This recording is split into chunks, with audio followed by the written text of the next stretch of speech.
ಎಲ್ಲರಿಗೂ ನಮಸ್ಕಾರ. ಮಂಜುಳಾ ಹಂಚನ ಯೂಟ್ಯೂಬ್ ಚಾನಲ್ಗೆ ಸ್ವಾಗತ. ಇವತ್ತಿನ ನನ್ನ ವಿಡಿಯೋ ಕ್ಲಾಸ್ 6ನೆಯ ತರಗತಿಯ ಕುತೂಹಲ ಕನ್ನಡ ಮಾಧ್ಯಮ ಭಾಗ 2 ಅಧ್ಯಾಯ 11 ನಿಸರ್ಗದ ಸಂಪತ್ತು. ಈ ಪಾಠದ ಕೊನೆಗೆ ಅಭ್ಯಾಸದಲ್ಲಿ ಕೇಳಿದ ಪ್ರಶ್ನೆಗಳಿಗೆ ಉತ್ತರವನ್ನು ನೋಡೋಣ. ಈ ಒಂದು ವಿಡಿಯೋ ನಿಮಗೆ ಇಷ್ಟವಾದಲ್ಲಿ ಸಬ್ಸ್ಕ್ರೈಬ್ ಮಾಡಿ, ಶೇರ್ ಮಾಡಿ, ಲೈಕನ್ನು ಕೊಡಿ. ಪೂರ್ತಿ ವಿಡಿಯೋ ಮುಗಿಯುವವರೆಗೆ ವಾಚ್ ಮಾಡಿ ಮಕ್ಕಳೇ. ಈಗಾಗಲೇ ನನ್ನ ಚಾನಲನ್ನು ಸಬ್ಸ್ಕ್ರೈಬ್ ಮಾಡಿದಂತಹ ಎಲ್ಲ ಮುದ್ದು ಮಕ್ಕಳಿಗೆ ಹೃತ್ಪೂರ್ವಕವಾದಂತಹ ಧನ್ಯವಾದಗಳು. ಮೊದಲನೆಯ ಪ್ರಶ್ನೆ, ನೈಸರ್ಗಿಕ ವಿಕೋಪಗಳಿಗೆ ಸಂಬಂಧಿಸಿದಂತೆ ಚಿತ್ರ 11.9 ಕೆಲವು ವಸ್ತುಗಳನ್ನು ತೋರಿಸುತ್ತದೆ. ಕಲಸಿದ ಅಕ್ಷರಗಳುಳ್ಳ ಹೆಸರುಗಳೊಂದಿಗೆ ಆ ಚಿತ್ರಗಳನ್ನು ಹೊಂದಿಸಿ ಈ ಸಂಪನ್ಮೂಲಗಳ ಹೆಸರನ್ನು ಬರೆದು ಇನ್ನೊಂದು ಕೋಷ್ಟಕ ಮಾಡಿ ಇವುಗಳನ್ನು ನವೀಕರಿಸಬಹುದಾದ ಅಥವಾ ನವೀಕರಿಸಲಾಗದ ಸಂಪನ್ಮೂಲಗಳೆಂದು ವರ್ಗೀಕರಿಸಿ.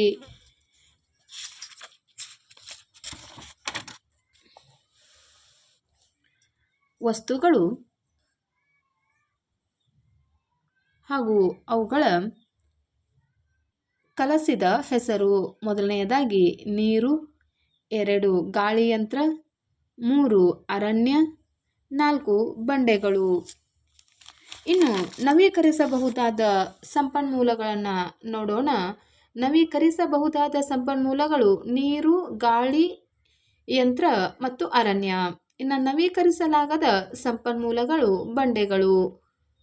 ಪ್ರಶ್ನೆ ಸಂಖ್ಯೆ 2, ಈ ಕೆಳಗಿನ ಹೇಳಿಕೆಗಳು ಸರಿಯೇ ತಪ್ಪೇ ಎಂಬುದನ್ನು ತಿಳಿಸಿ, ತಪ್ಪಾಗಿದ್ದರೆ ಅವುಗಳನ್ನು ಸರಿಪಡಿಸಿ ಬರೆಯಿರಿ. ಮೊದಲನೆಯ ವಾಕ್ಯ, ಮಾನವರ ಅಗತ್ಯಗಳನ್ನು ಪೂರೈಸಲು ನಿಸರ್ಗವು ಸಾಕಷ್ಟು ಸಂಪನ್ಮೂಲಗಳನ್ನು ಹೊಂದಿದೆ. ಈ ಹೇಳಿಕೆ ಸರಿಯಾಗಿದೆ. ಎರಡನೆಯ ಹೇಳಿಕೆ, ಯಂತ್ರಗಳು ನಿಸರ್ಗದಲ್ಲಿ ಕಂಡುಬರುವ ಸಂಪನ್ಮೂಲವಾಗಿದೆ. ಈ ಹೇಳಿಕೆ ತಪ್ಪು. ಮೂರನೆಯ ಹೇಳಿಕೆ, ನೈಸರ್ಗಿಕ ಅನಿಲವು ಒಂದು ನವೀಕರಿಸಲಾಗದ ಸಂಪನ್ಮೂಲ. ಈ ಹೇಳಿಕೆ ಸರಿಯಾಗಿದೆ. ಇನ್ನು ನಾಲ್ಕನೆಯ ವಾಕ್ಯ, ಗಾಳಿ ಒಂದು ನವೀಕರಿಸಬಹುದಾದ ಸಂಪನ್ಮೂಲ. ಈ ಹೇಳಿಕೆ ಸರಿಯಾಗಿದೆ. ಇನ್ನು ಮೂರನೆಯ ಪ್ರಶ್ನೆ, ಅತ್ಯಂತ ಸೂಕ್ತವಾದ ಆಯ್ಕೆಯನ್ನು ಬಳಸಿಕೊಂಡು ಖಾಲಿ ಜಾಗಗಳನ್ನು ಭರ್ತಿ ಮಾಡಿ. ಮೊದಲನೆಯ ಪ್ರಶ್ನೆ, ಸ್ಕೂಟರ್ ಅಥವಾ ಬೈಕ್ಗಳಂತಹ ದ್ವಿಚಕ್ರ ವಾಹನಗಳಲ್ಲಿ ಸಾಮಾನ್ಯವಾಗಿ ಬಳಸುವ ಇಂಧನ ಆಪ್ಷನ್ ನಂಬರ್ ಬಿ ಪೆಟ್ರೋಲ್ ಆಗಿದೆ. ಇನ್ನು ಎರಡನೆಯ ಪ್ರಶ್ನೆ, ನವೀಕರಿಸಬಹುದಾದ ಸಂಪನ್ಮೂಲಕ್ಕೆ ಒಂದು ಉದಾಹರಣೆ ಆಪ್ಷನ್ ನಂಬರ್ ಬಿ ನೀರು ನವೀಕರಿಸಬಹುದಾದ ಸಂಪನ್ಮೂಲಕ್ಕೆ ಒಂದು ಉದಾಹರಣೆಯಾಗಿದೆ. ಇನ್ನು ನಾಲ್ಕನೆಯ ಪ್ರಶ್ನೆ, ಈ ಕೆಳಗಿನವುಗಳನ್ನು ನವೀಕರಿಸಬಹುದಾದ ಅಥವಾ ನವೀಕರಿಸಲಾಗದ ಸಂಪನ್ಮೂಲಗಳಾಗಿ ವರ್ಗೀಕರಿಸಿ.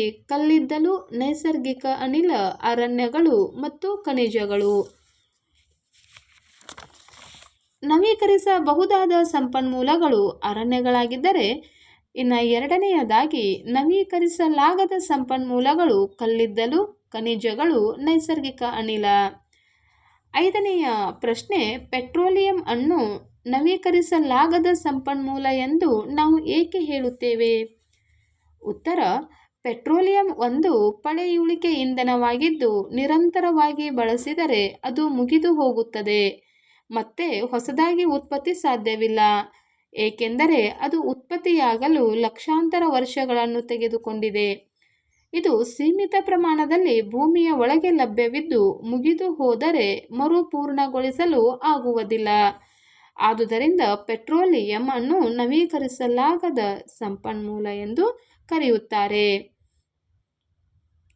ಇನ್ನು ಆರನೆಯ ಪ್ರಶ್ನೆ, ಕಾಡುಗಳನ್ನು ಪುನಃ ಬೆಳೆಸುವುದು ಕಷ್ಟ. ಈ ಹೇಳಿಕೆಯನ್ನು ಸ್ಪಷ್ಟೀಕರಿಸಿ. ಉತ್ತರ, ಹೊಸ ಕಾಡು ಬೆಳೆಯಲು ಅಥವಾ ನಾಶವಾದ ಕಾಡನ್ನು ಸರಿಪಡಿಸಲು 10 ವರ್ಷಗಳು ಬೇಕಾಗುತ್ತವೆ. ಅಲ್ಲದೆ ಮರಗಳು ಬೆಳೆಯಲು ಸುಮಾರು ವರ್ಷಗಳು ಬೇಕು ಮತ್ತು ಅವುಗಳನ್ನು ಸರಿಯಾಗಿ ಮರ ಕಳ್ಳರಿಂದ ಮತ್ತು ಇನ್ನಿತರ ಕಾರಣಗಳಿಗೆ ಮರ ಕಡಿಯುವುದರಿಂದ ಕಾಡುಗಳನ್ನು ಪುನಃ ಬೆಳೆಸುವುದು ಸವಾಲಿನ ಕೆಲಸವಾಗಿದೆ. ಇನ್ನು ಏಳನೆಯ ಪ್ರಶ್ನೆ, ನೈಸರ್ಗಿಕ ಸಂಪನ್ಮೂಲಗಳನ್ನು ಬಳಕೆ ಮಾಡುವ ನಿಮ್ಮ ದೈನಂದಿನ 5 ಚಟುವಟಿಕೆಗಳನ್ನು ಪಟ್ಟಿ ಮಾಡಿ. ಉತ್ತರ: ನೈಸರ್ಗಿಕ ಸಂಪನ್ಮೂಲಗಳನ್ನು ಬಳಕೆ ಮಾಡುವಂತಹ ದೈನಂದಿನ 5 ಚಟುವಟಿಕೆಗಳೆಂದರೆ ಗಾಳಿಯಿಂದ ಉಸಿರಾಡುವುದು, ನೀರು ಕುಡಿಯುವುದು, ಸೂರ್ಯನಿಂದ ಶಾಖ ಮತ್ತು ಬೆಳಕನ್ನು ಪಡೆಯುತ್ತೇವೆ, ಸಸ್ಯಗಳಿಂದ ಆಹಾರ ಪಡೆಯುತ್ತೇವೆ, ಅರಣ್ಯಗಳಿಂದ ಸಾಕಷ್ಟು ಕಟ್ಟಿಗೆ ಪೀಠೋಪಕರಣಗಳನ್ನು ಪಡೆಯುತ್ತೇವೆ. 8ನೆಯ ಪ್ರಶ್ನೆ: ಗಾಳಿಯ ಉಪಸ್ಥಿತಿಯಿಂದ ಸಾಧ್ಯವಾಗುವ 4 ಚಟುವಟಿಕೆಗಳನ್ನು ಪಟ್ಟಿ ಮಾಡಿ. ಉತ್ತರ: ಗಾಳಿಯ ಉಪಸ್ಥಿತಿಯಿಂದ ಸಾಧ್ಯವಾಗುವಂತಹ ಚಟುವಟಿಕೆಗಳಲ್ಲಿ ಉಸಿರಾಟವು, 2ನೇದಾಗಿ ಗಾಳಿಯಂತ್ರಗಳು, 3 ಬಟ್ಟೆ ಒಣಗುವುದು, 4 ಗಾಳಿಪಟವನ್ನು ಹಾರಿಸುವುದು, 5ನೇದಾಗಿ ವಾಹನಗಳ ಟೈರ್ಗಳಲ್ಲಿ ನಾವು ಗಾಳಿಯನ್ನು ತುಂಬಿ ವಾಹನಗಳು ಚಲಿಸುವುದು ಸಾಧ್ಯವಾಗಿದೆ.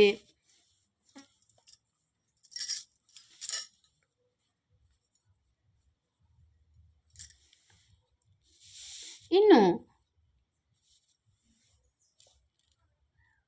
9ನೆಯ ಪ್ರಶ್ನೆ: ನೀವು ವಾಸಿಸುವ ಪ್ರದೇಶದ ಸುತ್ತಲಿನ ಹಸಿರು ಹೊದಿಕೆಯನ್ನು ಹೆಚ್ಚಿಸಲು ನಿಮ್ಮ ಕೊಡುಗೆ ಏನು? ನೀವು ಕೈಗೊಳ್ಳಬಹುದಾದ ಕ್ರಮಗಳನ್ನು ಪಟ್ಟಿ ಮಾಡಿ. ಉತ್ತರ: ಮನೆಯ ಮುಂದೆ ಇರುವ ಜಾಗದಲ್ಲಿ ಹಾಕಬಹುದಾದ ಗಿಡ ಅಥವಾ ಮರಗಳನ್ನು ಹಾಕಬಹುದು. 2ನೇದಾಗಿ ನೆರಳು ಕೊಡುವ ಮರಗಳನ್ನು ಬೆಳೆಸುವುದು. 3 ಹಣ್ಣುಗಳನ್ನು ಕೊಡುವ ಗಿಡ ಮರಗಳನ್ನು ಹಾಕಬಹುದು. 4ನೇದಾಗಿ ದೀರ್ಘಕಾಲ ಜೀವಿಸುವ ಬಳ್ಳಿಗಳನ್ನು ಹಾಕಿ ಹಸಿರು ಮಾಡಬಹುದು. 5ನೇದಾಗಿ ವಿವಿಧ ಕುಂಡಗಳನ್ನು ಧರಿಸಿ ಅದರಲ್ಲಿ ಗಿಡಗಳನ್ನು ಹಾಕಿ ಆರೈಕೆ ಮಾಡಬಹುದು. ಹಳ್ಳಿಗಳಲ್ಲಾದರೆ ರಸ್ತೆಯ ಪಕ್ಕ ಗಿಡಗಳನ್ನು ತಂದು ಹಾಕಬಹುದು. ಇನ್ನು 10ನೆಯ ಪ್ರಶ್ನೆ: ಆಹಾರ ತಯಾರಿಸುತ್ತಿರುವುದನ್ನು ಕೊಟ್ಟಿರುವ ಚಿತ್ರದಲ್ಲಿ ನಾವು ಗಮನಿಸಬಹುದು. ಈ ಕೆಳಗಿನ ಪ್ರಶ್ನೆಗಳಿಗೆ ಉತ್ತರಿಸಿ. 1ನೆಯ ಪ್ರಶ್ನೆ: ಆಹಾರವನ್ನು ತಯಾರಿಸಲು ಯಾವ ರೀತಿಯ ಶಕ್ತಿಯನ್ನು ಬಳಸುತ್ತೇವೆ? ನಾವು ಆಹಾರವನ್ನು ತಯಾರಿಸಲು ಸೌರಶಕ್ತಿಯನ್ನು ಬಳಕೆ ಮಾಡುತ್ತೇವೆ.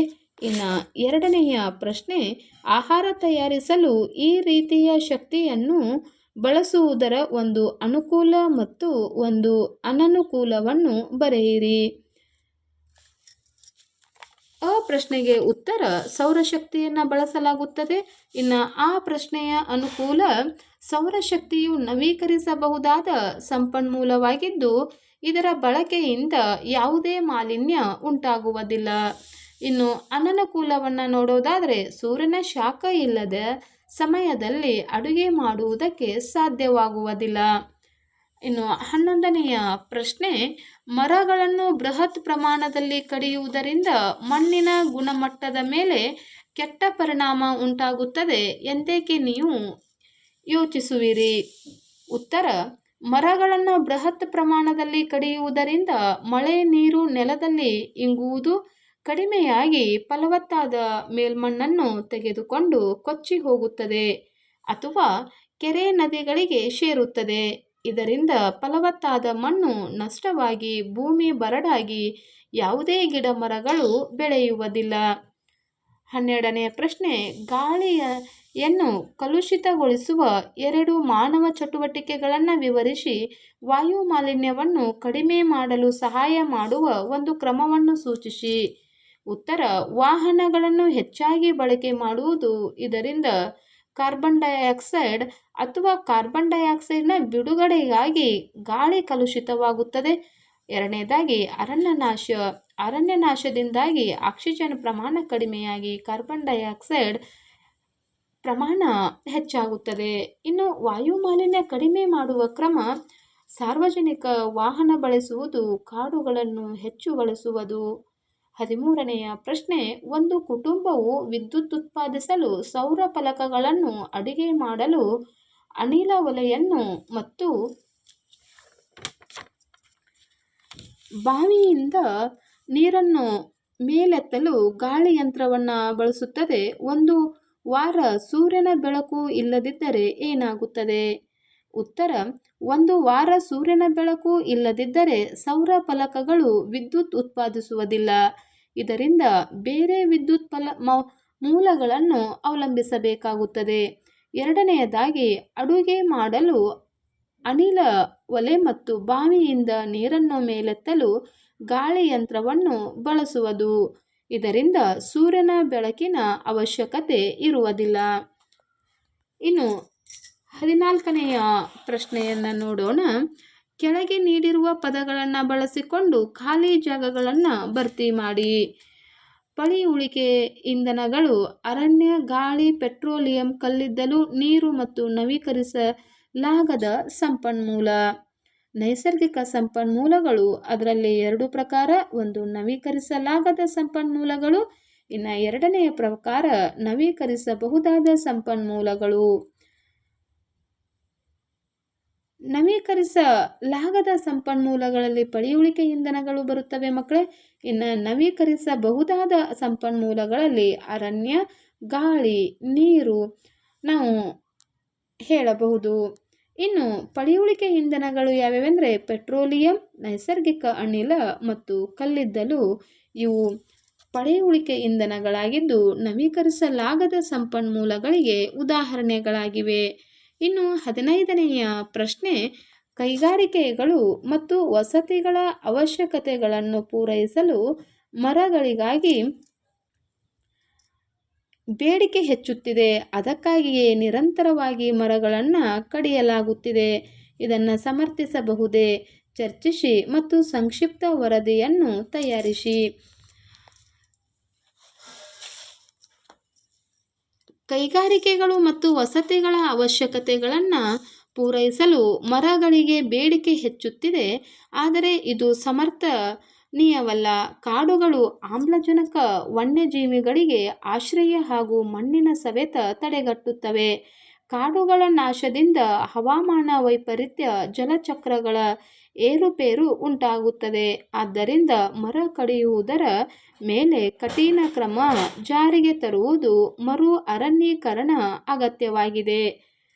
ಇನ್ನು 16ನೆಯ ಪ್ರಶ್ನೆ, ನಿಮ್ಮ ಶಾಲೆಯಲ್ಲಿ ನೀರಿನ ಬಳಕೆಯನ್ನು ಕಡಿಮೆ ಮಾಡಲು ಒಂದು ಪ್ರಯೋಜನವನ್ನು ರೂಪಿಸಿ.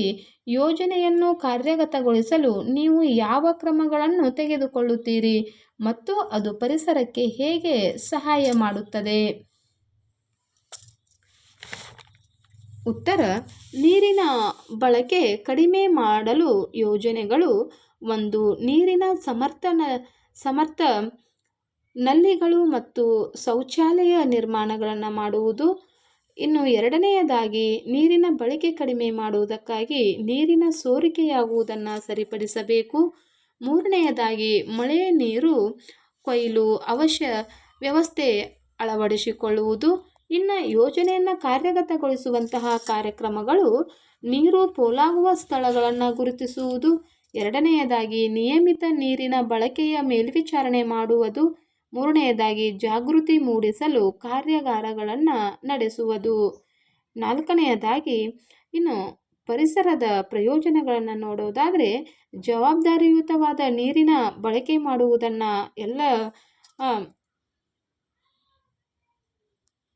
ಜವಾಬ್ದಾರಿಯುತವಾದಂತಹ ನಾವು ಅರಿಯಬೇಕು. ಇನ್ನು ನೀರು ವ್ಯರ್ಥವಾಗುವುದನ್ನು ತಡೆಗಟ್ಟಬೇಕು.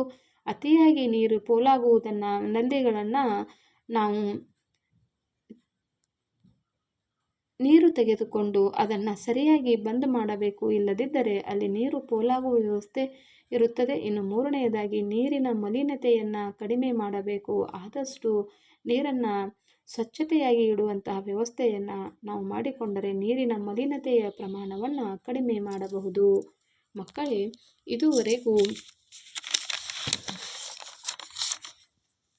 ಅಧ್ಯಾಯ 11 ನಿಸರ್ಗದ ಸಂಪತ್ತು ಈ ಪಾಠದ ಸಂಪೂರ್ಣ ಪ್ರಶ್ನೋತ್ತರಗಳ ಬಗ್ಗೆ ತಿಳಿದುಕೊಂಡಿದ್ದೇವೆ. ಈ ಒಂದು ವಿಡಿಯೋ ನಿಮಗೆ ಇಷ್ಟವಾಗಿದೆ ಅಂದ್ಕೊಂಡಿದ್ದೇನೆ ಮಕ್ಕಳೇ. ಈ ಒಂದು ವಿಡಿಯೋವನ್ನು ವೀಕ್ಷಿಸಿದಂತಹ ಎಲ್ಲ ಮುದ್ದು ಮಕ್ಕಳಿಗೆ ಧನ್ಯವಾದಗಳು. ಟೇಕ್ ಕೇರ್ ಮಕ್ಕಳೇ. ಬಾಯ್. Thank you.